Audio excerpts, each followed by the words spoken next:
파트나에서 가장 좋은 대학, NIT 대학 후문에는 강아지 가족들이 살고 있다. 엄마에게 주렁주렁 달린 새끼 열매들은 항상 배고프고 언제나 심심한 1살 둥이들. 누군가 기르지도 예뻐하지도 않지만 당당하다. 마치 원주민과 같이 자연스레 학생들과 서로 비껴가며 살아간다. 나는 안다. 얼마나 많은 파트너의 강아지들이 겨울을 지나 봄이 되면 태어나는지, 그리고 아무것도 모르는 길 강아지들이 얼마나 쉽게 치이고 밟혀 사라지는지. 열이었던 강아지가 9이 되고 너무나 쉽게 셋이 되는 풍경은 마음을 서글프게 한다. 내가 손길 한 번 건넨 적 없지만 생명은 언제나 응원받아 마땅하다. 그래서 울타리가 쳐진 이곳에서 살아남은 새끼들이 대견하다. 살이 올라 꿈을 대는 꼴이 예쁘다. 제법 중짜 강아지가 된 녀석들이 다 자란 개가 되길 응원해본다. 안녕하세요. 인도 현지에서 여러분에게 성경을 읽어드리는 백한승 목사입니다. 한 주간 잘 지내셨습니까? 저희도 하나님 은혜 가운데서 잘 지내고 있습니다. 네, 이제 5월 중순으로 진행되면서 날씨가 생각보다 많이 더워져서요. 강제 휴교 같은 명령도 국가 차원에서 내려지고 있습니다. 그래서 DM5도가 내려서 휴교를 하라고 하면 일선 학교들은 그걸 따라야 되고요. 루아도 시험을 보고 있었는데 4일 정도 좀 그 방학이 땡겨졌어요. 그래서 하루에 2과목씩 이렇게 하루에 1과목씩만 보는데 이렇게 보면서 급하게 학기가 마무리됐고요. 저희 아키풀 학교도 오늘 제가 5월 11일 토요일인데 학교를 들어갔어야 되는데 원래는 DM5도에도 불구하고 수업을 하겠다라고 해서 가려고 계획을 했었는데 갑자기 어제 저녁에 아무래도 휴교를 하고 방학을 빨리 해야 된다고 해서 학교를 쉬게 되었습니다. 인도에서 5번 정도 여름을 겪으면서 체감하는 더위는 많이 줄어들었어요. 그래서 예전에는 엄두가 안 나는 더위였다면 이제는 일상생활을 하거나 에어컨이 없는데도 뭐 다니거나 이런 걸 할 수 있는데 뭐가 생겼냐면은 생긴 게 아니죠. 내가 느끼는 것과 상관없이 그 온도에서 몸이 받는 스트레스는 그대로이더라고요. 그래서 막 그렇게 심각하게 덥다고 생각하지 않지만 조금 걸으면 머리가 띵하고 하루 일정을 마치고 집에 돌아오면 몸이 너무 피곤한 거예요. 나름 운동도 열심히 하고 체력도 좀 많이 쌓았다고 생각해도 몸이 너무 많이 피곤한 거죠. 아침에 되게 7시 이렇게 일찍 수업을 하고 수업이 있어서 나갔다가 어떨 땐 집에 들어오지 못하고 저녁 7시쯤에 이제 다시 돌아오게 될 때도 있거든요. 그럴 땐 너무 피곤한 거예요. 그렇고 막 흐물흐물 하는 거죠. 물론 이제 제 체력이 약한 걸 수도 있겠지만 이 체감하는 것이 내가 뭘 했다고 하는 생각이 들 정도로 피곤한데 이게 더위가 주는 그 체감하는 것과 실제로 그 온도에서 몸이 받는 스트레스는 좀 다른 거구나 하는 것을 많이 느끼게 됩니다. 네, 그 더운 와중에도 이게 동네 강아지, NIT에서 강아지가 예쁘게 잘 자라고 있는 모습이 보기 좋아서 찍었어요. 제가 이걸 찍으면 이제 어미개가 원래는 저를 쫓아와요. 그래서 잘 안 찍는데 젖을 먹이고 있어갖고 그러지 못했나 봐요. 원래는 지금 4마리가 더 있습니다. 그래서 새끼들이 엄청 많아요. 원래는 일반적으로는 로드킬이라고 하죠. 이제 강아지들이 아무것도 모르기 때문에 태어나면 거의 다 죽어요. 이제 같은 길을 생활을 하다 보면 늘 같은 길을 다니면 강아지들이 태어나서 막 이렇게 많이 보잖아요. 그러면 이게 내가 뭐 먹이 한번 던져주지 않지만 보고 있으면 예쁘단 말이죠. 근데 이렇게 많이 죽어가는 걸 보면 뭐랄까요? 그냥 그것이 생명이기 때문에 안타까운 거죠. 그런 걸 많이 느꼈는데 NIT는 이게 그래도 이제 울타리가 있고 그런 곳이어서 자연스럽게 강아지들이 잘 생존하는 거 보면서 좀 대견하기도 하고 뿌듯하기도 하고 뭐 아무것도 한 거 없으면서 다 커서 완전 큰 개 되라 이렇게 응원하기도 합니다. 그것도 다 커버리면 좀 골치 아프긴 해요. 이제 NIT 안에도 개들이 있는데요. 막 싸우고 막 그러거든요. 다 크고 나면 좀 별론데 이게 생명이 자라는 것 자체를 보는 것을 기뻐하는 심성이 우리 안에 있는 것 같아요. 인간에게 기본적으로 이게 하나님의 마음이겠죠. 그렇기 때문에 잘하는 건 보기 참 좋습니다. 이게 다 잘한 건 좀 보기 싫고 막 싸우고 가끔은 좀 피해 다니기도 하는데요. 아무튼 그런 것들을 좀 많이 느꼈습니다. 그래서 동영상을 한번 오프닝으로 올려봤고요. 감사하게도 비자를 잘 받았습니다. 루아 비자가 한 2주간 아무 진행이 안 돼갖고 백방으로 이렇게 알아봤는데 다행히 어제 극적으로 다 해결이 돼서 잘 됐습니다. 저희가 5월 17일에 출국해서 18일에 한국에 이제 도착하고요. 한 달여 동안 한국에서 이제 머무르게 됩니다. 건강검진도 좀 해야 될 필요가 있고 또 좀 쉬면서 재충전하는 시간을 가지려고 합니다. 특별히 성역 공부를 좀 잘 준비해서 마가복음을 이렇게 쭉 교재를 다 만들고 싶어요. 잘 준비해 가고 싶은 마음이 많이 있습니다. 저희가 워낙 일정이 많고 하다 보니까 성경 공부를 좀 많이 빠지게 될 때가 많은데 통역이 없이도 충분하게 진행할 수 있도록 그렇게 준비를 좀 하고 싶으면 좀 마음이 많이 있습니다. 마가복음 준비하려고 하고요. 네, 지금 이제 이번에 저희 그 느릿느릿 성경 오늘 말씀 올리는 제목이 엔드게임입니다. 그 어벤져스 엔드게임에 영감을 얻은 거고요. 제가 그 영어 스펠링을 몰라서 A&D 그 게임, 그래서 이어지는 게임이라 쓴 거 아니고 원래 어벤져스 엔드게임은 끝나는 그 엔딩 게임이라는 뜻이죠. 끝이라는 의미의 엔드인데 저는 그리고 이어진다는 의미의 엔드를 썼습니다. 재밌죠? 이렇게 영어 단어가 갖는 그런 의미가 있는 것 같아요. 발음이 똑같잖아. 스펠링 하나만 다르고. 그러니까 시작과 끝은 맞닿아 있다는 걸 얘기하는 건지 모르겠지만 그렇게 생각할 수 있는 것 같습니다. 그래서 이제 창세기가 오늘로 이번 화로 마무리가 되고요. 그 창세기 중반 지나면서 다음번에 어디를 할까 많이 생각을 했습니다. 사복음서 중에 요한복음을 맨 마지막에 요한복음을 했으니까 사도행전으로 이어질까 또 고민하다가 그 신약 구약 이렇게 왔다 갔다 해야겠다 생각했는데 고민하다가 계속 마가복음으로 생각이 가서 마가복음이 제일 먼저 쓰여진 복음서라고 하죠. 많은 학자들이 마가복음 우선설이라고 하는데요. 마가복음을 준비하겠다 생각이 들었고 또 우리 사역자들과도 함께 그렇게 마가복음을 준비해서 같이 공부해 보면 좋겠다 생각이 들었습니다. 마가복음 제자도에 관해 우리에게 가르쳐주는, 물론 이제 예수 그리스도 사역에 대해서 얘기하지만 제자도에 대해서 특별히 더 많은 것을 가르쳐 주시는 말씀이기 때문에 그렇게 준비해 보려고 합니다. 네, 오늘은 이제 창세기 마지막입니다. 50장 1절부터 26절인데요. 제가 보니까 요한복음이 80회에 걸쳐 했고 창세기가 64회에 걸쳐 준비가 됐습니다. 요한복음보다 창세기가 장수가 훨씬 많고 분량이 많지만 요한복음은 대단히 압축적인 언어로 말씀이 되어 있기 때문에 그 부피감에 비해서 질량, 이 무게가 컸기 때문에 80회에 걸쳐 나눠서 했고요. 창세기는 부피는 크지만 그렇다고 뭐 이제 제가 그 깊이를 다 헤아릴 만큼 깊이 들어갔다는 이야기는 아닙니다. 하지만 볼륨이 크고 전체 큰 구조로 이야기하는 것이 많기 때문에 처음에는 좀 나눠서 하다가 너무 많은 것은 이제 두 장에 걸쳐 나눠서 하고, 그렇지 않은 경우는 한 번에 한 장씩 이야기를 하면서 64회 만에 마무리하게 되었습니다. 제가 제목을 엔드게임이라고 썼어요. 그래서 그 The End 해서 스펠링 E로 시작하는 end가 아니라 스펠링 A로 시작하는 end를 썼습니다. 이야기가 끝나는 것처럼 보이지만 끝나지 않고 있기 때문입니다. 또한 한 집사님이 그 질문하셨어요. 그 저에게 이제 창세기까지 하시고 계속 하실 건지 아니면은 창세기까지만 하실 건지 질문하시더라고요. 근데 순간 좀 고민이 되더라고요.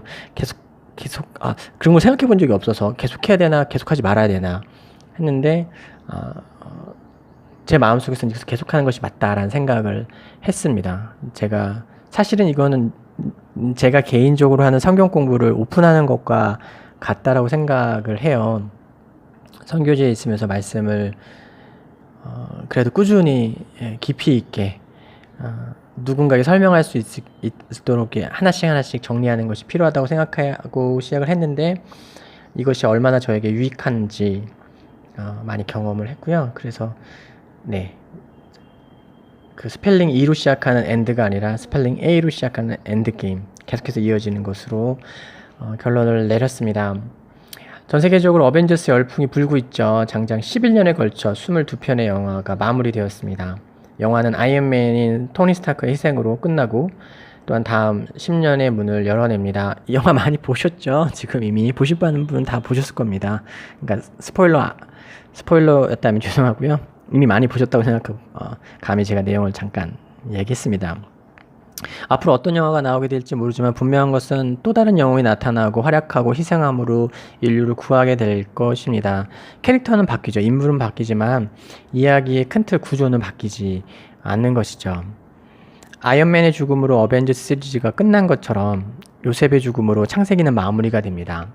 흥미로운 것은 창세기의 이야기가 끝나지만 이야기를 마무리 짓지 않고 있다는 것입니다. 흔히 이야기는 열린 결말이 되는데요. 창세기 50장 26절을 보면 그래요. 요셉이 100세의 죽음에 그들이 그의 몸에 향료를 넣고 애굽에서 입관하였더라. 일반적으로 입관하고 애곡하고 장사 지내는 것이 있어야 하는데 그 장면이 없어요. 무언가 여기 더 없는데 끝난 거예요. 그래서 뭔가 결말 부분을 누군가 이렇게 뜯어가 버린 것 같은 그런 찜찜함이 있습니다. 사도행전도가 비슷한 방식인데요. 사실 창세기는 그 이야기 자체로 구속사의 모든 이야기가 들어가 있는 책입니다. 창조, 타락, 구속의 완벽한 이야기가 있습니다. 말씀으로 세상을 창조하신 하나님과 그를 떠난 아담과 이브, 그리고 반복되게 죄를 범함으로 하나님으로부터 벌어지는 인류의 모습을 보여줍니다. 술에 취한 노아를 통해 융단 폭격과 같이 죄를 말살하시려는 하나님의 노력에도 불구하고 소멸되지 않는 죄를 보여주기도 했습니다. 범죄한 인류 안에 있는 죄의 경향성은 인간을 모두 멸망시키지 않는 한 결코 사라지지 않는다는 것을 확고하게 보여준 장면이죠. 그리고 이것은 인간을 모두 죽이고 그리스도 안에서 새롭게 부활시킨다라는 완전히 새로운 방법을 고안하게 합니다.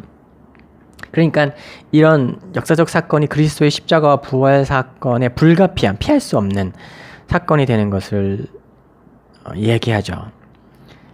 타노스가 이런 질문을 나는 불가피한 존재다. inevitable이라고 하죠. 죄송합니다.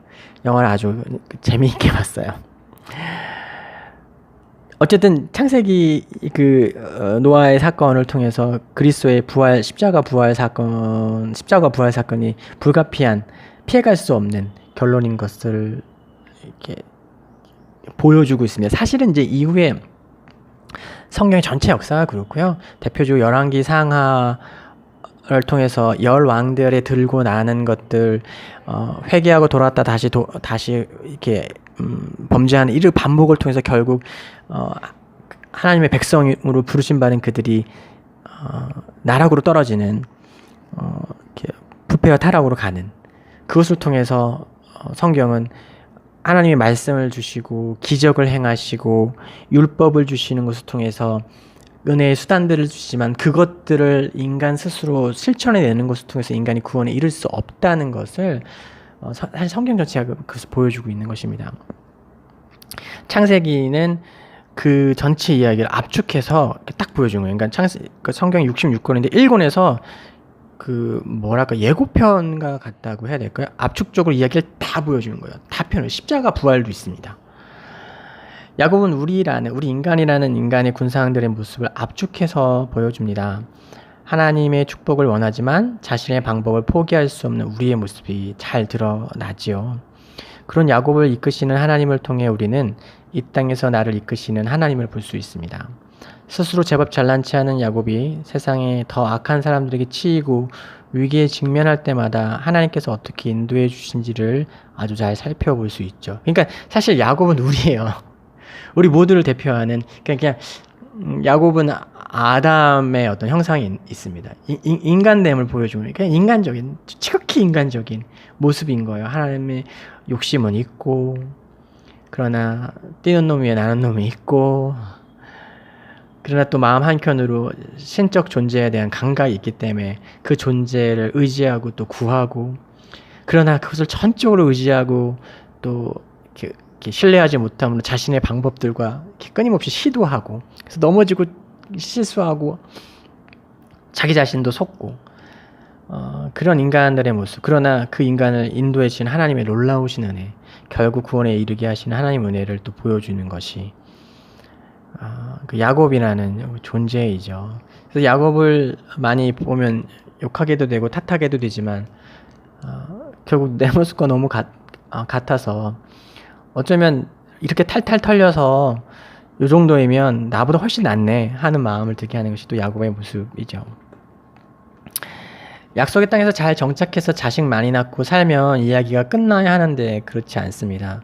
창세기의 저자는 그 가정에서 일어난 친족 살해 시도 사건을 통해 놀라운 이야기를 우리에게 선사합니다. 그러니까 이야기는 거기서 끝날 수 있었어요. 야곱의 이야기를 통해서 잘 먹고 약속의 땅에 잘 살았다로 끝날 수 있는데, 그걸로 끝나지 않고 그 형제를 죽이려고 한 친족 살인 시도 사건이 일어나죠. 그 요셉을 죽이려고 했던 사건을 이야기하는 거예요. 아버지가 보낸 아들을 죽이려고 노예로 팔아버린 요셉의 사건은 정확하게 우리에게 예수 그리스도의 십자가의 사건을 정조준해서 보여주는 것입니다. 자주 말씀드리지만 계시의 빛의 정도가 있다면, 밝기의 정도가 있다고 할 때 십자가의 사건이 가장 밝은 빛이라고 이야기합니다. 왜냐하면 명확하게 하나님께서 우리에게 말씀해 주시는 것이 드러나기 때문이죠. 그의 대속적인 죽음과 부활을 통해서 우리가 구원을 받는다. 그런데 그 계시의 빛이 조금 덜 밝은 빛으로 구약에 계속해서 우리에게 비춰줍니다. 그러니까 요셉의 이 이야기 또한 예수 그리스도 사건이 되어질 것의 그림자로서 먼저 보여준 것이죠. 요셉의 이야기는 몽테크리스토 백작과 같은 통쾌한 복수극이 될 수도 있었습니다. 몽테크리스토 백작 아시죠?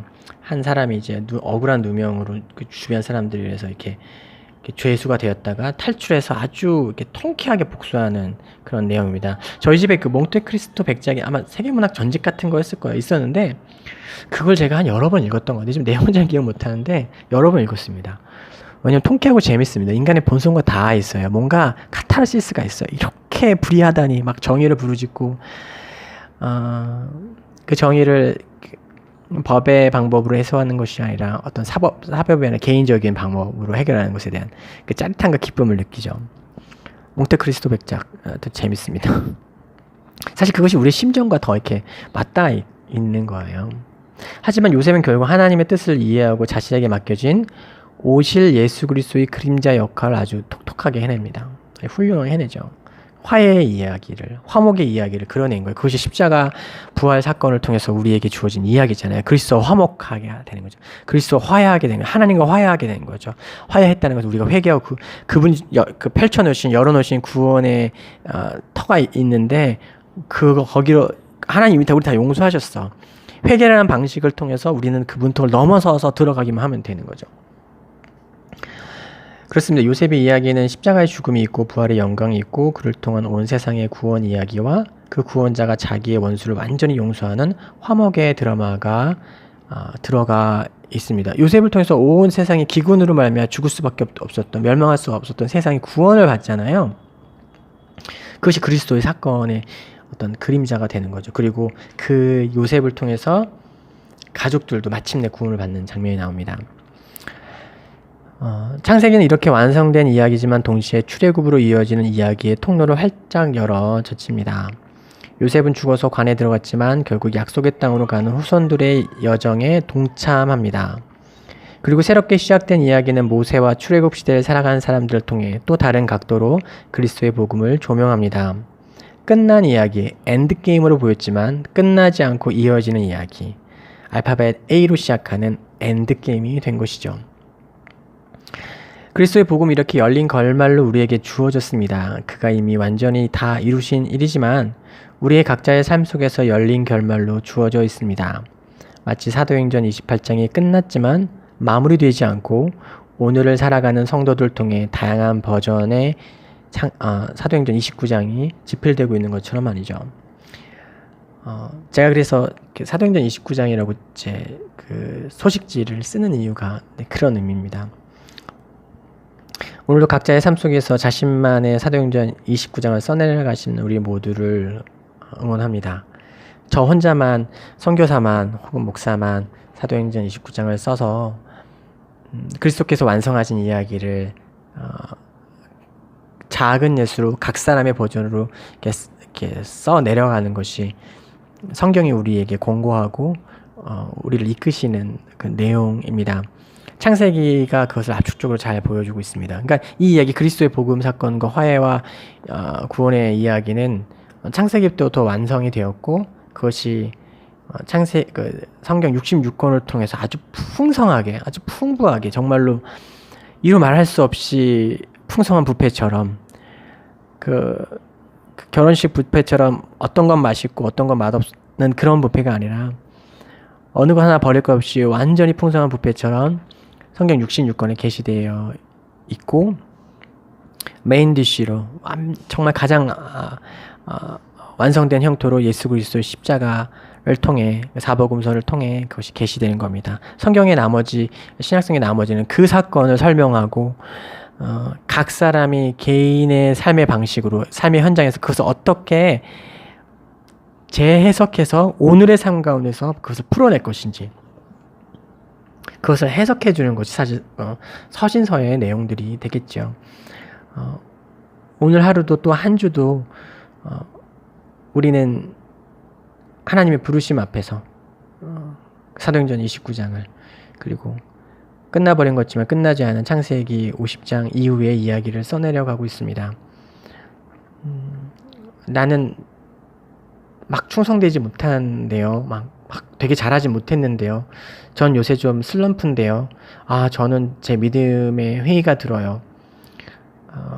그런 말씀을 하실 분도 계실 수 있습니다. 그러나 창세기를 한번 다시 돌아와 보세요. 요셉을 한번 보십시오. 야곱을 한번 보십시오. 그랬습니다. 항상 실실했던 거 아닙니다. 베델로 돌아가자. 엄청 멋있어 보이죠. 그러나 그 이전에 그가 얼마나 많은 꼼수와 완전히 하나님을 잊은 것 같은 얼마나 많은 불순종과 그런 행동들이 있었습니다. 우리가 완전하고 흠이 없어서 부르심 받은 것이 아닙니다. 그럼에도 불구하고 하나님 부르셔서 그분의 구원 이야기를 2000년 전에 쓰셨고, 오늘은 우리가 각 사람의 현장 가운데서 그것을 써내려가기 원하십니다. 온전하지 못하고 부족한 모습이 있을지라도 결국에 그것을 가장 아름다운 이야기로 완성하실 그 하나님을 찬양하고 또 그분께 감사드리고요. 다음 주에도 하나님 말씀 가지고 끝나지 않는 엔드게임 같이 써내려가도록 하겠습니다. 사랑하고 축복합니다. 다음 주에는 제가 한국에 있겠네요. 한국에서도 여러분에게 소식 잘 전하도록 하겠습니다. 사랑하고 축복합니다.